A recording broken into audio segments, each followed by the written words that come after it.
জমি সংক্রান্ত বিবাদের জেরে তীব্র সংঘর্ষে আহত 5 থেকে 6 জন সংখ্যালঘু মুসলিম বিজেপি কর্মী।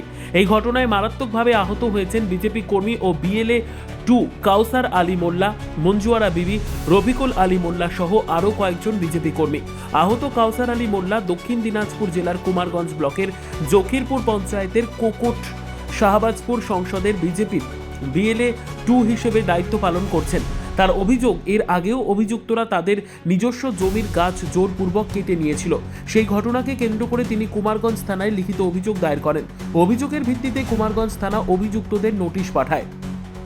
থানা থেকে নোটিশ পাওয়ার পর অভিযুক্তরা আরও হিংস্র হয়ে ওঠে বলে অভিযোগ। আজ সন্ধ্যায় ধারালো অস্ত্র ও লাঠিসোঁটা নিয়ে বিজেপি কর্মী কাউসার আলী মোল্লা ও তার পরিবারের ওপর প্রাণঘাতী হামলা চালানো হয়। গুরুতর আহতরা জানান, তাদের উপর হামলাকারীরা সকলেই তৃণমূল কংগ্রেসের কর্মী এবং বিজেপি করার কারণেই এই আক্রমণ নেমে এসেছে। আহতদের দাবি, তাদের বাঁচাতে এগিয়ে আসা স্থানীয় এক যুবকও হামলার হাত থেকে রেহাই পাননি। এমনকি প্রায় 80 বছরের বৃদ্ধ রজ্জব আলী মোল্লা ও মহিলারাও অভিযুক্তদের আক্রমণের শিকার হন।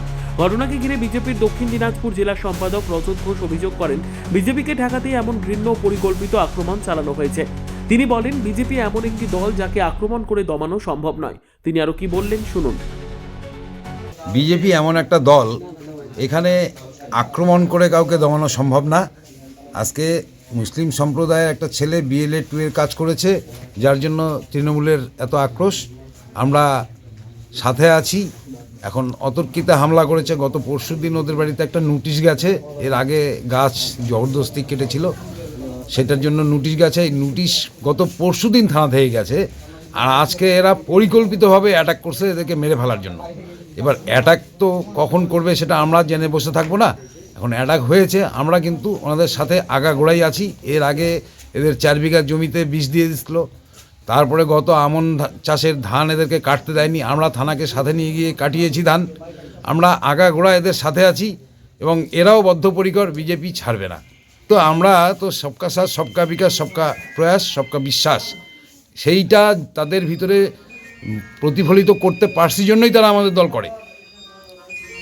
পরিবারটির আমার আহত হয়েছে, আমার জমির উপর গাছ গাড়া ছিল। গাছ গাড়ার পর ওরা কাটানো হয়েছে, ওরা কাটিছে জোর করে জমি দখল করতেছে। করার পর বলছে এরা বিজেপির বেলের একটু কিচ্ছু করতে পারবে না, আমরা জোর করে দখল নিব জমিটাকে। নিয়ে দখল করে নিয়ে এই জন্য আমাকে একবার মারার হুমকি দিয়েছিল। মারার হুমকি দেওয়ার পর আমি থানায় কেস করেছিলাম। কেস করার পরে নোটিশ গিয়েছে একটা 107। নোটিশটা যাওয়ার পর পরের দিন ওর ছেলে আসলে জিয়াউর নামের ছেলেটা বলছে এ বেলারও একটু বিজেপির পার্টির নেতা হয়েছে, এক কথা এক মারলে কেউ কিছু বলবে না এবং থানাও কোনো ট্রিটমেন্ট করবে না, এরকম বলে আমাদেরকে বাড়ি ঢুকে আমাদের বাবা, বয়স্ক বাবা, ভাইয়ের বউ, আমার স্ত্রীকে পুরা মারে এই রকম হতো, কুপাচ্ছে হাসে দিয়ে। কাদের বিরুদ্ধে আপনার অভিযোগ? আমার অভিযোগ ওই জিয়ারুল আর সিদ্দিক, আলী আজম, কুদ্দুস। আপনার অসুস্থ হয়েছে, আমার বাবা খুব অসুস্থ, আমার ভাইয়েরা খুব অসুস্থ, কিন্তু এখন বর্তমানে আমাকে একটু না ভালো লাগতেছে, ওই জন্য আমি কথা বলতে পারতেছি।